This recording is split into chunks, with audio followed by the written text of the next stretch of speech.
Thumbnails కూడా పడుతుంది అంటే ఖచ్చితంగా పడుతుంది. మెడికల్ దాంట్లో మాత్రం ఇది చాలా అంటే చాలా డేంజర్.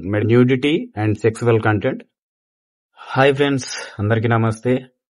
ఈరోజు మన కొత్త టాపిక్ వచ్చేసి YouTube community guide line strikes. So ఇవి ఎట్లా పడతాయి, ఎందుకు పడతాయి, ఏ టాపిక్ ను బేస్ చేసుకుని పడతాయి అని ఈ వీడియోలో నేను మీకు వివరంగా చెప్పే ప్రయత్నం చేస్తా. ఎక్కువసేపు ఉండదు వీడియో, 3 to 4 minutes ఉంటుంది. సో ఎక్కడ స్కిప్ చేయకుండా చూడండి. కొత్త యూట్యూబర్స్ కి మాత్రం ఖచ్చితంగా ఈ వీడియో యూజ్ అవుతుంది.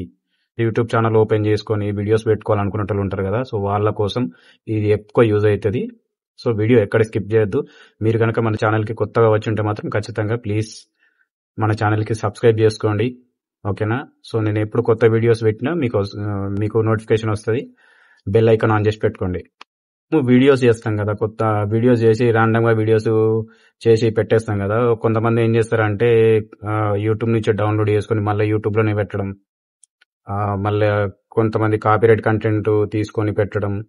సో వాళ్ళకు తెలియదు, ఒక్కోసారి కాపీరైట్ పడ్డదన్న సంగతి కూడా వాళ్ళకి తెలియకుండా పోతుంది. సో ఈ కాపీరైట్ ఎట్లా పడుతుంది, ఏం కథ అనేది ఇప్పుడు ఈ వీడియోలో మొత్తం చెప్పేస్తా, ఓకేనా? కాపీరైట్ అనేది మనకు 2 రకాలుగా రివ్యూ అవుతుంది. ఒకటి మెషిన్ లెర్నింగ్ సిస్టమ్ నుంచి, ఇంకొకటి వచ్చేసి హ్యూమన్ రివ్యూ. ఒకటి దీంట్లో 6 పాయింట్స్ ఉంటాయి. స్పామ్ అండ్ డిసెప్టివ్ కంటెంట్, ఇంకొకటి సెన్సిటివ్ కంటెంట్, ఇంకోటి వచ్చేసి వైలెంట్ కంటెంట్, నెక్స్ట్ వచ్చేసి రెగ్యులేటెడ్ గూడ్స్, ఇంకోటి వచ్చేసి మిస్ఇన్ఫర్మేషన్ అంటే తప్పుగా ఇన్ఫర్మేషన్ ఇవ్వడం. ఇంకోటి మనకి last EDSA, educational, documentary, scientific and artistic content, ఓకేనా?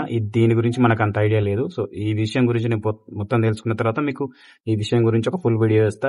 ఇప్పుడు ఒక్కొక్క టాపిక్ లా నేను మీకు ఇప్పుడు 6 పాయింట్స్ చెప్పినా కదా, 6 పాయింట్స్ లో కూడా మళ్ళీ దానిలో ఇంకో కొన్ని డివిజన్స్ ఉంటాయి. స్పామ్ అండ్ డిసెప్టివ్ ప్రాక్టీస్ అని చెప్పినా కదా, దాంట్లో 3 to 4 పాయింట్స్ ఉంటాయి. అవి fake engagement, impersonation, external links. So sensitive content ఇది చాలా చాలా ఇంపార్టెంట్. సెన్సిటివ్ కంటెంట్ లో చైల్డ్ సేఫ్టీ ఉంటది, అంటే పిల్లలకు సంబంధించింది చైల్డ్ సేఫ్టీ ఉంటది. Nudity and sexual content, child safety, thumbnails, nudity and sexual content. And ఇంకోటి వచ్చేసి వల్గర్ లాంగ్వేజ్ మాట్లాడడం, అంటే మన మామూలుగా యూట్యూబ్ లో చూస్తుంటాం కదా బూతులు, అది. వైలెంట్ కంటెంట్ లో వచ్చేసి harassment and cyber bullying, harmful and danger content, hate speech అంటే తప్పుగా మాట్లాడడం, వైలెంట్ అండ్ క్రిమినల్ ఆర్గనైజేషన్స్ అంటే మన టెర్రరిజం కు సంబంధించిన లాంటివి అన్నట్టు, అట్లాంటివి మాట్లాడకూడదు. Violent and graphic content, misinformation లో ఏంటంటే ఎలక్షన్ కి సంబంధించినవి ఉంటాయి, ఎలక్షన్ అండ్ మెడికల్ కి సంబంధించిన. ఎలక్షన్స్ గురించి ఎప్పుడు తప్పుడు ప్రచారం చేయొద్దు.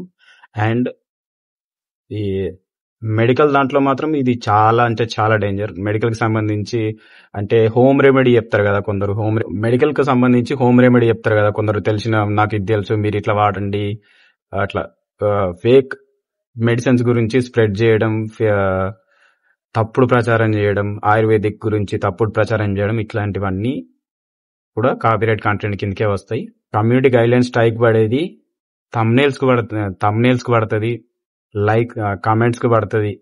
స్ట్రైక్ పడేది థంబ్నెయిల్స్ కూడా పడుతుంది అంటే ఖచ్చితంగా పడుతుంది. ఎందుకు పడుతుంది అంటే థంబ్నెయిల్స్ లో మనం బాగా ఎక్కువ వ్యూవర్స్ ని గెయిన్ చేయడానికి మనం పెడతాం కదా, సెక్సువల్ కంటెంట్ కు సంబంధించిన ఫొటోస్ పెడతాం కదా. సో దానికి కూడా ఖచ్చితంగా స్ట్రైక్ పడుతుంది ఫ్రెండ్స్, ఓకేనా? గుర్తుపెట్టుకోండి. ఇది పూర్తిగా చెప్పాలంటే చాలా టైం పడుతుంది. మెయిన్ పాయింట్స్ మాత్రం ఏమిటంటే మెయిన్ పాయింట్స్ లో కూడా ఇంకా సబ్ డివిజన్స్ ఉన్నాయి.